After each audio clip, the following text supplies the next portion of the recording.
আল্লাহ পাক এবার ডাকলেন কাদের?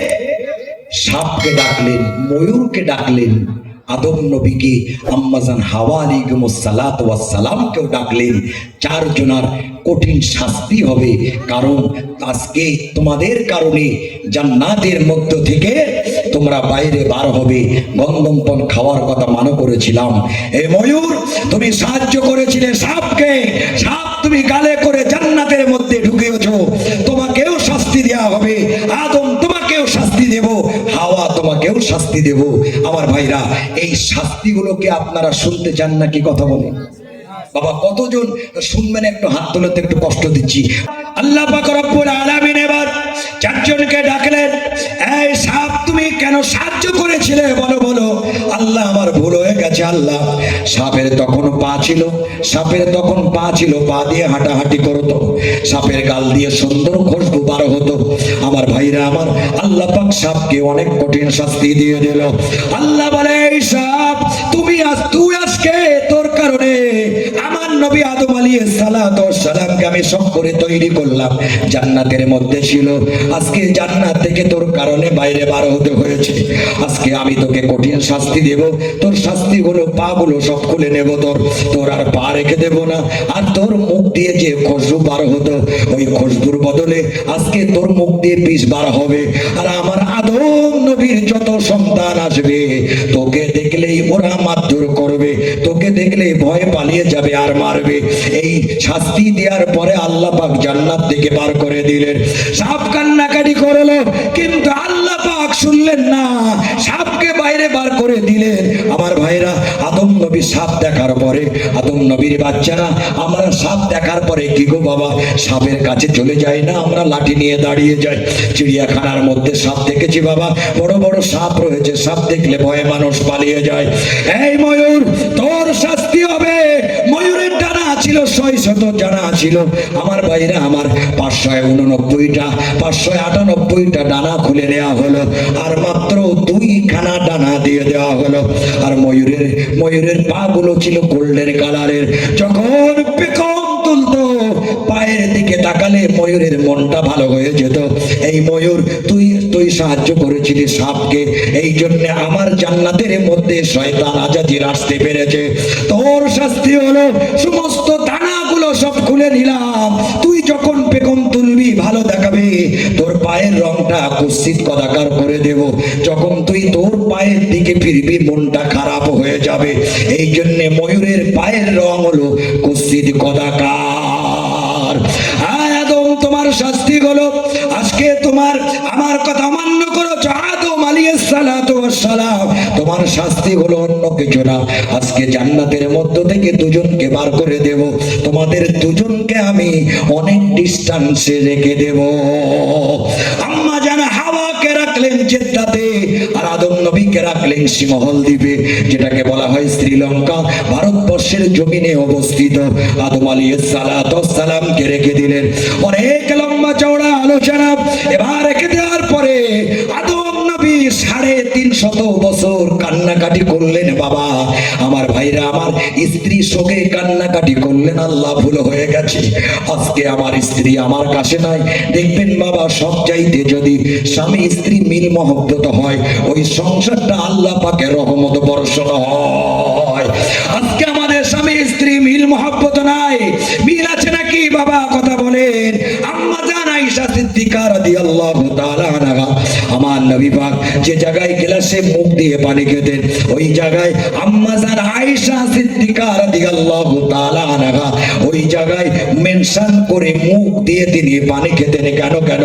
যে তাহলে স্বামী স্ত্রী মিল মহব্বত হবে। আমরা সুন্নত আদায় করব বাবা। আমি যেখানে মুখ দিয়ে পানি খেয়েছি, ওই জায়গায় আমার স্ত্রী মুখ দিতে পারছে না। কেন? আমি বিড়ি খাই বাবা, আমি সিগারেট খাই, আমার দুর্গন্ধে মানুষ পাশে যেতে পারে না, ঠিক কিনা কথা বলেন? তবে এই পাতপুকুর মাদ্রাসার ইসালে সাহাবে যারা আছে, আমার মনে হয় কেউ এখানে যারা বসে আছেন বিড়ি সিগারেট কেউ খায় না। বাবা বিড়ি সিগারেট খায়? একজন হাত তুলে দেখান তো দেখি। মাশাআল্লাহ, সব তো আল্লাহর ওলি বসে আছে। হ্যাঁ, একজন বলছে যে আমি খাই। দেখেছেন? সত্য কথা বলেছেন বাবা। আল্লাহকে ভয় করিনি, হুজুর তোমাকে ভয় করবো কেন? কথা বুঝতে পারছি? পরিষ্কার পরিচ্ছন্ন ইমানের অঙ্গ।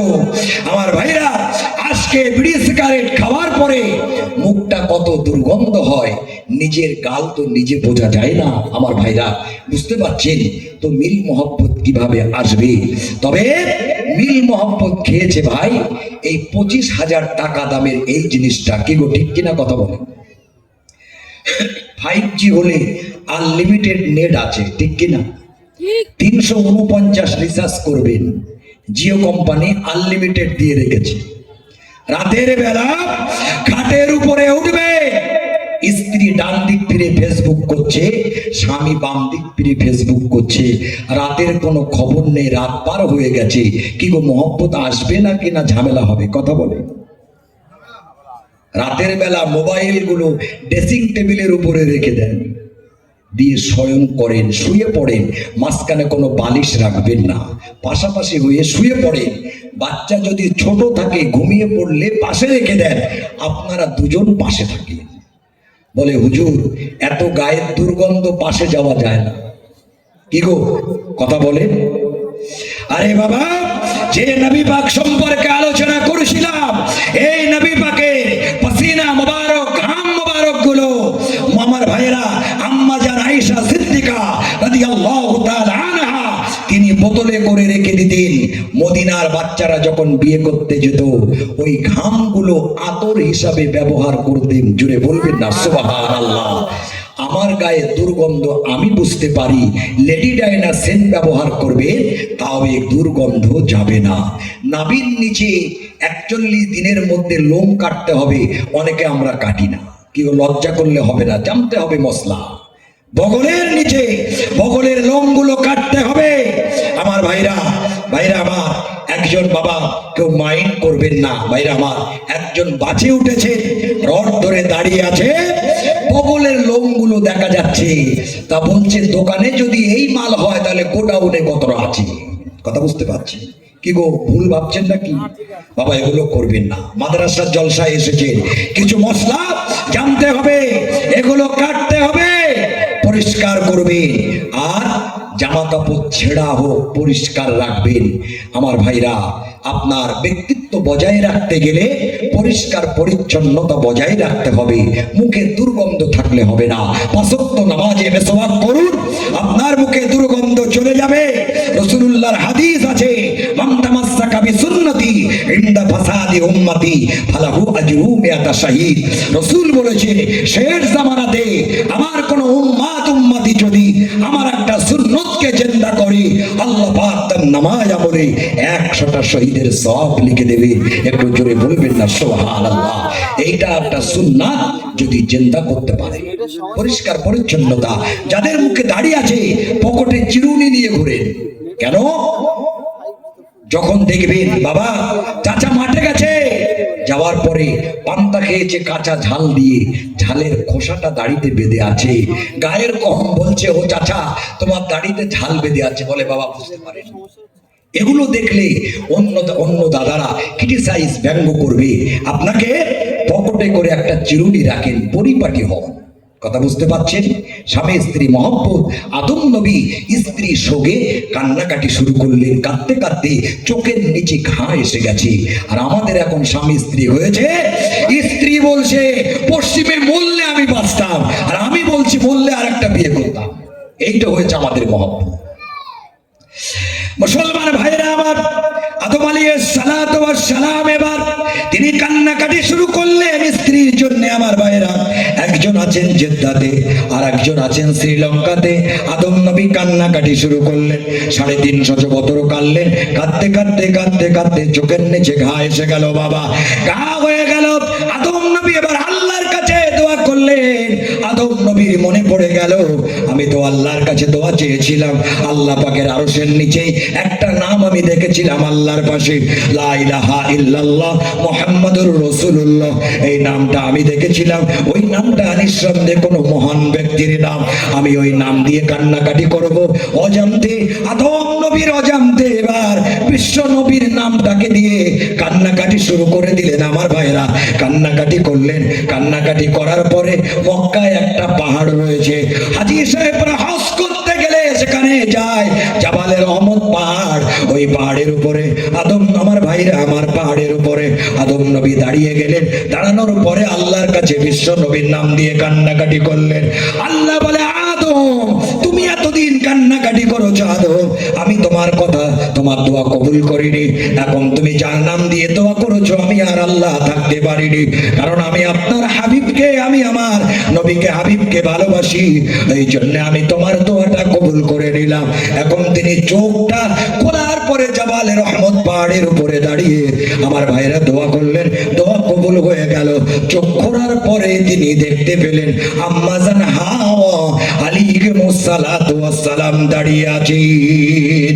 আরেকবার জোরে বলা যাবে না সুবহানাল্লাহ? আম্মা জান হাওয়াকে দেখতে পেলেন, দেখার পরে তো এবার আম্মা জান হাওয়া আলাইহিস সালাতু ওয়াস সালামের চকপালে চুম্বন করলেন, জড়িয়ে ধরলেন। 350 বছর পরে দেখা হলো। আমার ভাইরা আমার, এইভাবে আদম নবীর ভাইরা আমার যখন বাচ্চা হতো, যমজ বাচ্চা হতো, প্রত্যেকটা জোড়া জোড়া বাচ্চা হতো, একটা শুধু একমাত্র সিঙ্গেল বাচ্চা হয়েছিল। একটা লম্বা চওড়া আলোচনা ভাইরা আমার, আদম আলাইহিস সালাতু ওয়াস সালামকে আমার আল্লাহ পাক রব্বুল আলামিন এইভাবে জান্নাত থেকে বার করলেন। তারপরে এটা আদম নবীর ভুল ছিল, এটা আমরা বলতে পারবো না। যদি তিনি কন্দম ফল না খেতেন তাহলে আমরা তো পৃথিবীতে আসতে পারতাম না। এই চ্যানেলে নিত্য নতুন ওয়াজ নসিহত পেতে চ্যানেলটাকে সাবস্ক্রাইব করে পাশে বেল আইকনটি বাজিয়ে দিন।